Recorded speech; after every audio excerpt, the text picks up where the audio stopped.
Voice, आज की आवाज। धर्म की रक्षा के लिए सबसे कम उम्र की वर्षा नागर ने संन्यास ले लिया।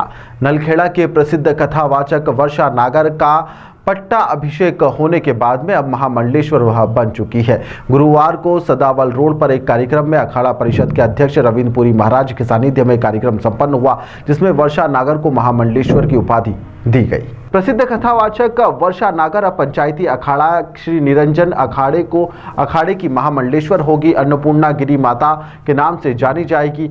एक भव्य कार्यक्रम में मुंडन संस्कार और विधि विधान से पवित्र जल से उन्हें स्नान करवाया गया।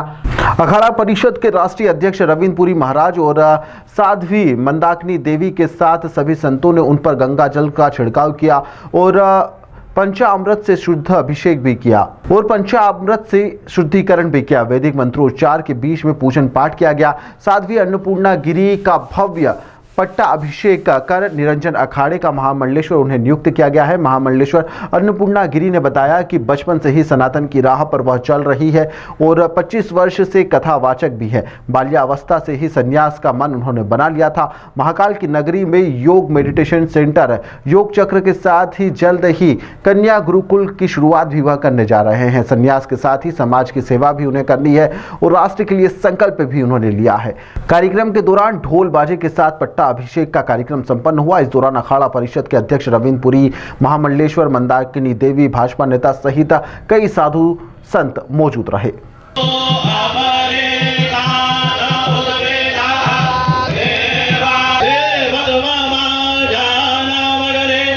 देखिए, हनुमान अष्टमी उज्जैन में ही बनाई जाती है। इसका महत्व है कि हनुमान जी ने साक्षात किसी को दर्शन दिए थे यहाँ पर किसी भगत को, इसलिए हनुमान अष्टमी उज्जैन में ही बनाई जाती है।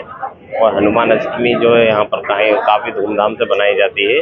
और हमारे यहाँ गेवी साहब जी को जो है आज स्वर्ण वर्क का, सोने के वर्क का श्रृंगार किया गया है और काफ़ी तादाद में सुबह से जो है तांता लगा हुआ है भीड़ का। और यहाँ पर दोपहर में हवन पूजन हुआ है और रात को महाआरती होगी और वो महाआरती काफ़ी उत्साह से होती है और उसके लिए उत्साह रहते हैं लोग के हम भी इसमें शामिल हुए। मंदिर की क्या विशेषता है? यहाँ पे कुछ बावड़ी की है? यहाँ पर जो है गेवी साहब के नीचे एक बावड़ी थी जो मतलब वो स्वयं मतलब निकले थे गेवी साहब के। यहाँ पर एक हमारे पूर्वजों को सपना आया था कि यहाँ पर जो है बावड़ी में कोई मूर्ति है हनुमान जी की, तो उन्होंने देखा जब, तो उसके बाद मूर्ति निकली और उस बावड़ी को पैक कर दिया गया और वहीं पर उनको विराजमान किया गया। जैसे देखा जाता है बाकी मंदिरों में सिंदूर से श्रृंगार होता है, यहाँ पर कद्दू का श्रृंगार की मान्यता क्या है? यहाँ पर जो है गेवी साहब का लाल स्वरूप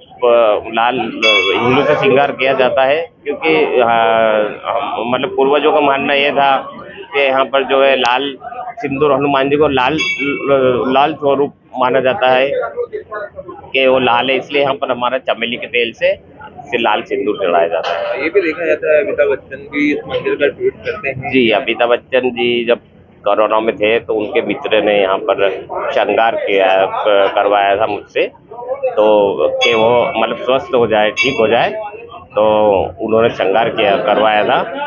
तो जब वो स्वस्थ हो गए तो उन्होंने श्रृंगार करवाया था।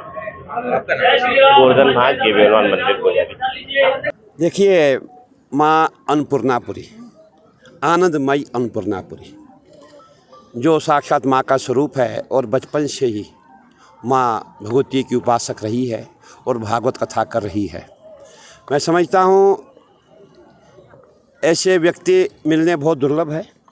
आजकल आप देख रहे हैं सबकी अलग अलग इच्छाएं होती है। सनातन की ओर बहुत कम ही लोग आ रहे हैं।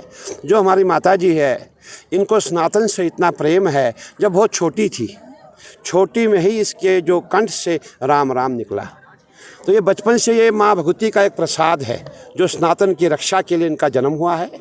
और आप खुद देख रहे हैं अभी अवस्था क्या है इनकी। इन्होंने, लोग शादी करते हैं, लोग बड़े बड़े सपने देखते हैं, इन्होंने संन्यास लिया।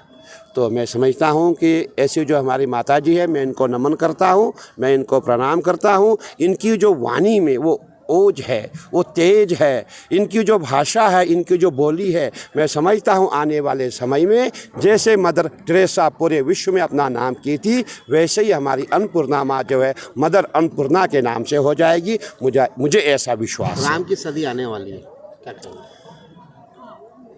राम की सदी तो आ ही रही है। देखिए, आप देख रहे हैं अभी 22 जनवरी 2024 को हमारे प्रधानमंत्री जी के कर कमलों द्वारा अयोध्या में राम मंदिर की प्राण प्रतिष्ठा होने वाली है और सभी संत महात्मा करीबन 4000 संतों को वहाँ बुलाया गया है। वहाँ जगह कम होने के कारण कम संत जा रहे हैं और बाकी सबसे अपील की गई है, जितने भी संत हैं, जितने भी सनातनी है, संत ही नहीं, राम सनातन के है, राम सबके है, राम हिंदू मुस्लिम सिख ईसाई सबके है।